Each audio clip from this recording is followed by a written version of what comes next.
شروع اللہ کے نام سے جو بڑا مہربان نہایت رحم والا ہے۔ آئیے اب شروع کرتے ہیں زکریہ اور یحییٰ علیہم السلام کے واقعات۔ دن گزرتے گئے، ابراہیم اور یعقوب علیہم السلام کی نسل سے کچھ نیک لوگ پیدا ہوئے۔ ان کو آل عمران کے نام سے یاد کیا جاتا ہے۔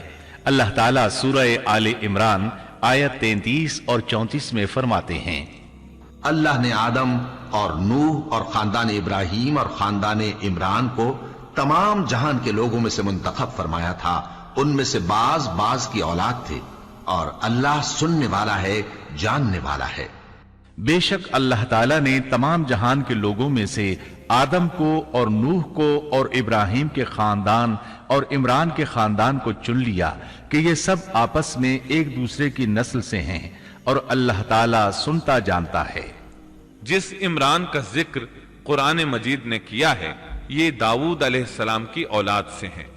زکریہ علیہ السلام کی بیوی یحییٰ علیہ السلام کی والدہ عیشا اور مریم علیہ السلام کی والدہ حنا دونوں حقیقی بہنیں تھیں، اور زکریہ علیہ السلام رشتے میں مریم علیہ السلام کے خالو تھے۔ اس طرح یحییٰ علیہ السلام اور مریم علیہ السلام آپس میں خالہ زاد ہیں۔ اللہ تعالیٰ نے اس دور کے کئی واقعات کی طرف اشارہ کیا ہے۔ سب سے پہلا تذکرہ مریم علیہ السلام کی پیدائش کا ہوا ہے۔ یہ واقعہ دمشق میں ہوا۔ زکریہ بن دان سلیمان علیہ السلام کی اولاد میں سے تھے۔ دمشق میں زندگی گزار رہے تھے۔ عمر 100 سال سے زیادہ ہو چکی تھی۔ اس قصے کی ابتدا قرآن مجید نے عمران کی بیوی سے کی ہے۔ وہ مریم علیہ السلام کی ماں اور عیسیٰ ابن مریم کی نانی ہیں۔ بخاری، مسلم، ترمذی اور نسائی کی حدیث ہے، نبی کریم صلی اللہ علیہ وسلم نے فرمایا، اپنے زمانے میں مریم علیہ السلام سب سے افضل عورت تھیں، اور اس امت میں خدیجہ رضی اللہ عنہا سب سے افضل عورت ہیں۔ بہت سی احادیث میں 4 عورتوں کی فضیلت آئی ہے۔ نبی صلی اللہ علیہ وسلم نے فرمایا، سارے جہان کی عورتوں میں سے 4 عورتیں افضل ہیں: مریم بنت عمران، فرعون کی بیوی آسیہ، خدیجہ بنت خویلد اور فاطمہ بنت محمد رضی اللہ عنہن۔ بس ثابت ہوا کہ مریم علیہ السلام کو اللہ تعالیٰ نے بہت فضیلت عطا فرمائی تھی۔ زکریہ علیہ السلام نے ان کی فضیلت دیکھی تو ان کے دل میں بھی اولاد کی خواہش پیدا ہوئی۔ وہ اس وقت تک بے اولاد تھے۔ عمر 100 سال سے زائد تھی۔ بیوی 90 سال کی تھی۔ اولاد کی شدید تمنا کے باعث انہوں نے اللہ سے دعا مانگی۔ سورہ مریم آیات 1 تا 6 میں ہے، یہ ہے تیرے پروردگار کی اس مہربانی کا ذکر جو اس نے اپنے بندے زکریہ پر کی تھی، جبکہ اس نے اپنے رب سے چپ کے دعا کی تھی کہ اے میرے پروردگار، میری ہڈیاں کمزور ہو گئی ہیں، سر بڑھاپے کی وجہ سے بھڑک اٹھا ہے، لیکن میں کبھی بھی تجھ سے دعا کر کے محروم نہیں رہا۔ مجھے اپنے مرنے کے بعد اپنے قرابت والوں کا ڈر ہے، میری بیوی بھی بانجھ ہے، پس تو مجھے اپنے پاس سے وارث عطا فرما جو میرا بھی وارث ہو اور یعقوب کے خاندان کا بھی جانشین ہو، اور میرے رب تو اسے مقبول بندہ بنا لے۔ زکریہ علیہ السلام اپنے دور میں اکیلے ہی نبی تھے۔ ان کے ورثاء اور رشتہ داروں میں کوئی قابل آدمی نہیں تھا، اس لیے انہوں نے یہ دعا کی۔ سورۃ الانبیاء آیت 90 میں اللہ تعالیٰ فرماتے ہیں، تو ہم نے اس کی دعا قبول فرما کر اسے یحییٰ عطا فرمایا، اور ان کی بیوی کو ان کے لیے درست کر دیا۔ مطلب یہ کہ ان کا بانجھ پن دور کر دیا۔ پھر اللہ نے انہیں خوشخبری سنائی، اے زکریا، ہم تجھے ایک بچے کی خوشخبری دیتے ہیں جس کا نام یحییٰ ہے۔ ہم نے اس سے پہلے اس کا ہم نام کسی کو نہیں کیا۔ زکریہ علیہ السلام یہ سن کر خوش بھی ہوئے اور حیران بھی، کہنے لگے، اے میرے پروردگار، میرے ہاں لڑکا کیسے ہوگا؟ میری بیوی بانجھ اور میں خود بڑھاپے کی انتہا کو پہنچ چکا ہوں۔ اللہ نے جواب میں فرمایا، ارشاد ہوا کہ وعدہ اسی طرح ہو چکا، تیرے رب نے فرما دیا ہے کہ مجھ پر یہ بالکل آسان ہے، اور میں اس سے پہلے تجھے بھی پیدا کر چکا ہوں، حالانکہ تو کچھ بھی نہ تھا۔ اس پر زکریہ علیہ السلام نے عرض کی، کہنے لگے، میرے پروردگار، میرے لیے کوئی علامت مقرر فرما دے۔ یعنی زکریہ علیہ السلام نے عرض کی، میرے رب، کوئی نشانی مقرر فرما دیجئے کہ میرے ہاں بچہ پیدا ہونے والا ہے۔ جس سے میں سمجھ جاؤں کہ یہ بچہ بنی اسرائیل پر ظاہر ہوگا، تاکہ بنی اسرائیل کو بھی اس کی فضیلت اور اہمیت کا علم ہو جائے۔ تب اللہ تعالیٰ نے فرمایا کہ تیرے لیے علامت یہ ہے کہ تو بھلا چنگا ہونے کے باوجود 3 راتوں تک کسی شخص سے بول نہیں سکے گا۔ چنانچہ جب وہ وقت آیا اور وہ کسی سے بات کرنا چاہتے تو کر نہیں سکتے تھے، البتہ اپنے ذکر میں صبح شام مصروف رہتے، اور یہ نشانی تھی اس بات کی کہ ان کے ہاں بچہ پیدا ہونے والا ہے۔ اللہ تعالیٰ سورہ مریم آیت 11 میں فرماتے ہیں، اب زکریا اپنے حجرے سے نکل کر اپنی قوم کے پاس آ کر انہیں اشارہ کرتے ہیں کہ تم صبح و شام اللہ کی تسبیح بیان کرو۔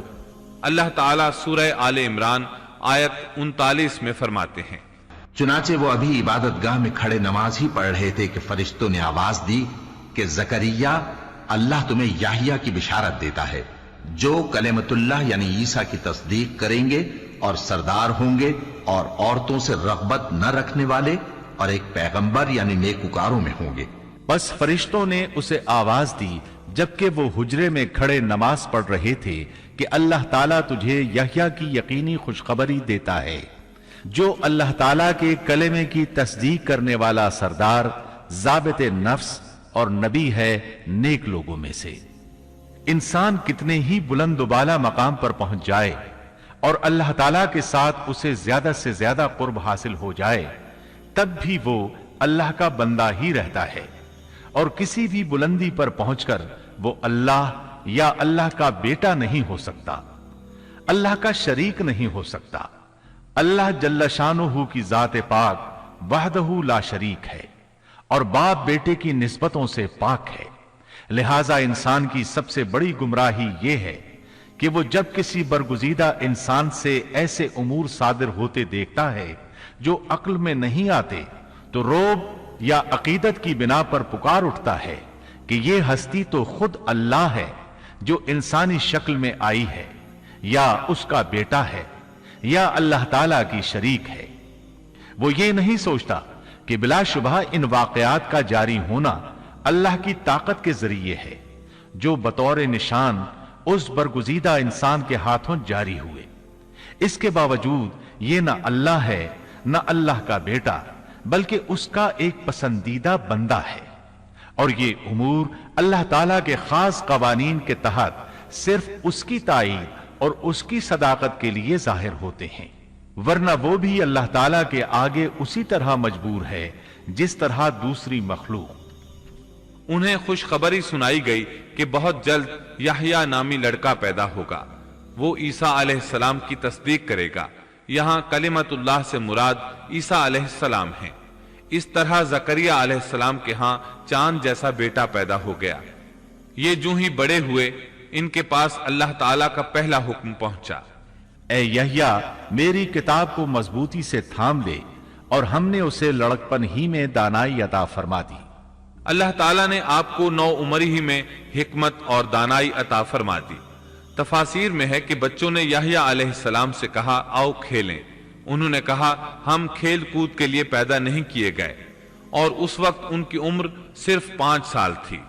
اللہ تعالیٰ سورہ مریم آیت 13 تا 15 میں ان کے اوصاف بیان فرماتے ہیں، اور ہم نے انہیں اپنے پاس سے شفقت اور پاکیزگی بھی عطا فرمائی، اور وہ پرہیزگار شخص تھا اور اپنے ماں باپ سے نیک سلوک کرنے والا تھا، وہ سرکش اور گناہگار نہ تھا۔ اس پر سلام ہے جس دن وہ پیدا ہوا اور جس دن وہ فوت ہوا اور جس دن وہ زندہ کر کے اٹھایا جائے گا۔ مورخین لکھتے ہیں کہ یحییٰ علیہ السلام کی پیدائش کے صرف 6 ماہ بعد عیسیٰ ابن مریم علیہ السلام پیدا ہوئے، یعنی زکریا علیہ السلام کی دعا کے 6 ماہ بعد مریم علیہ السلام کی طرف بھی اللہ تعالیٰ نے وحی بھیجی تاکہ اللہ تعالیٰ انہیں عیسیٰ علیہ السلام جیسا لخت جگر عطا کریں۔ گویا یحییٰ علیہ السلام عیسیٰ علیہ السلام سے 6 ماہ بڑے تھے۔ یحییٰ علیہ السلام بڑے ہوئے تو اپنے والد زکریا علیہ السلام کے ساتھ بنی اسرائیل کو اللہ کی طرف دعوت دینے لگے۔ اس وقت ایک ظالم شخص ان پر حکمران تھا۔ اس نے اپنے بھائی کی بیٹی سے شادی کرنے کا ارادہ کیا، اگرچہ ان کے دین میں یہ حرام تھا۔ اس نے یحییٰ علیہ السلام سے اس شادی کی اجازت طلب کی، اس لیے کہ ان کی نبوت کا اس وقت تک چرچا ہو چکا تھا اور وہ ان کے درمیان شریعت کے مطابق فیصلے کیا کرتے تھے۔ فتویٰ لینے کے لیے وہ تحفے تحائف کے ساتھ آپ کی خدمت میں آیا۔ یحییٰ علیہ السلام نے لوگوں کو جمع کیا اور خطبہ دیا کہ لڑکی کی اپنے چچا سے شادی حرام ہے۔ بادشاہ اور وہ لڑکی یہ فیصلہ سن کر غضبناک ہو گئے۔ لڑکی نے بادشاہ سے کہا، تم یحییٰ کو قتل کرا دو، تب ہماری شادی ممکن ہے۔ بادشاہ نے ان کی طرف اپنے سپاہی روانہ کر دیے۔ اس وقت یحییٰ علیہ السلام محراب میں نماز ادا کر رہے تھے۔ سپاہیوں نے انہیں قتل کر دیا۔ اس طرح بادشاہ نے اپنی بھتیجی سے شادی کر لی۔ اس کے بعد انہوں نے آپ کے والد زکریا علیہ السلام کو بھی قتل کر دیا۔ اس طرح اس دور کے 2 نبی قتل کر دیے گئے۔ عیسیٰ علیہ السلام باقی رہ گئے۔ آپ یحییٰ علیہ السلام کی زندگی ہی میں نبی قرار پا چکے تھے۔ اس وقت آپ کی عمر 30 سال سے کچھ اوپر تھی۔ امام بخاری رحمت اللہ علیہ نے صحیح بخاری میں حدیث اسراء کے تحت سیدنا یحییٰ علیہ السلام کے ذکر میں یہ روایت لکھی ہے کہ نبی کریم صلی اللہ علیہ وسلم نے فرمایا، جب میں دوسرے آسمان پر پہنچا تو دیکھا کہ یحییٰ اور عیسیٰ علیہم السلام موجود ہیں اور یہ دونوں خالازاد بھائی ہیں۔ جبریل علیہ السلام نے کہا، یہ یحییٰ اور عیسیٰ علیہم السلام ہیں، انہیں سلام کیجیے۔ میں نے انہیں سلام کیا، دونوں نے سلام کا جواب دیا۔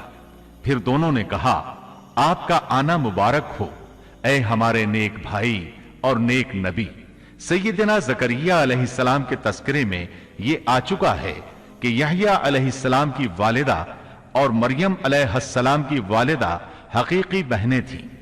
اس لیے حدیث معراج میں نبی کریم صلی اللہ علیہ وسلم کا یہ فرمانا کہ سیدنا یحییٰ اور سیدنا عیسیٰ علیہ السلام خالازاد بھائی ہیں، اسی رشتے کی طرف اشارہ ہے۔ دنیا میں اس سے زیادہ شقی اور بدبخت کوئی اور نہیں ہو سکتا جو ایسی مقدس ہستی کو قتل کر دے جو نہ کسی کو ستاتی ہو اور نہ کسی کے مال و دولت پر نظر رکھتی ہو، بلکہ اس کے برعکس بغیر کسی طمع اور اجرت کے اس کی زندگی قوم کی اصلاح اور خیرخواہی کے لیے وقف ہو چکی ہو۔ چنانچہ نبی کریم صلی اللہ علیہ وسلم نے اسی بنا پر سیدنا ابو عبیدہ رضی اللہ عنہ کے اس سوال پر کہ قیامت میں سب سے زیادہ عذاب کا مستحق کون ہوگا یہ فرمایا تھا، وہ شخص جو کسی نبی کو یا ایسے شخص کو قتل کرے جو بھلائی کا حکم کرتا ہو اور برائی سے باز رکھتا ہو۔ اقوام عالم میں صرف یہودی ہی ایک ایسی قوم ہے جس نے ایسے پاکیزہ نفوس کو بے تحاشا قتل کیا۔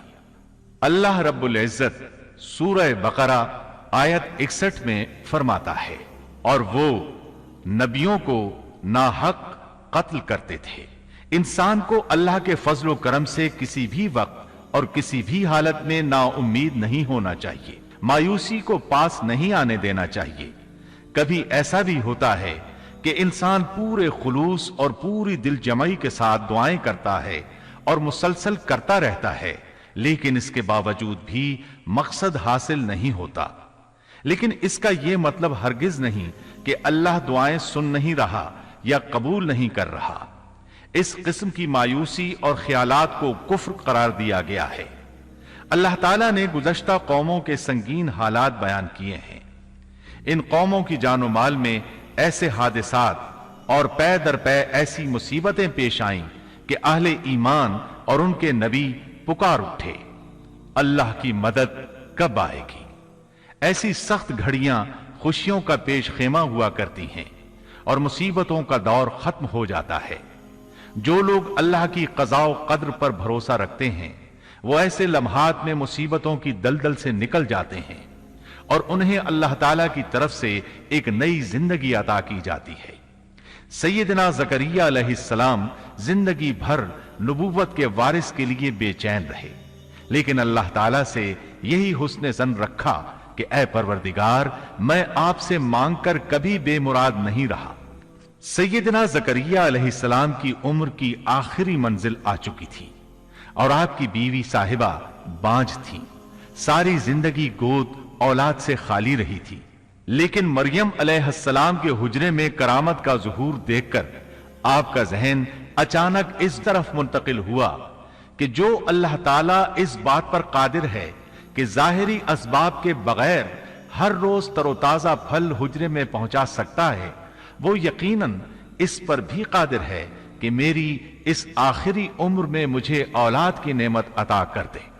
حقیقت یہ ہے کہ دعا کرنے والے کی نظر اس عالم اسباب میں بھی اسباب اور وسائل سے کہیں زیادہ مسبب الاسباب پر ہو تو وہ قبولیت کا دروازہ فوراً کھل جاتا ہے۔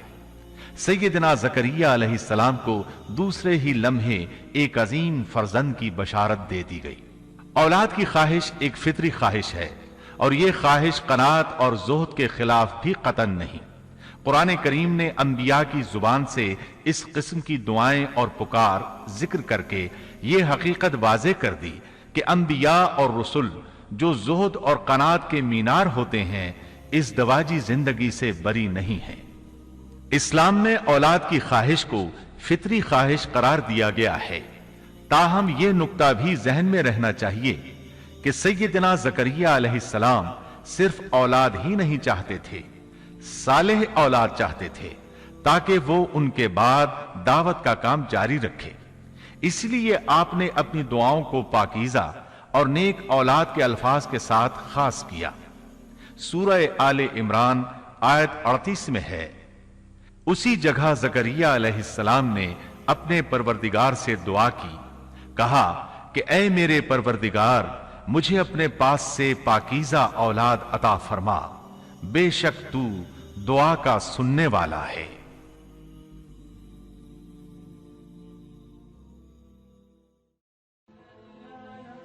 Thanks for watching. Don't forget to like, comment, share and subscribe to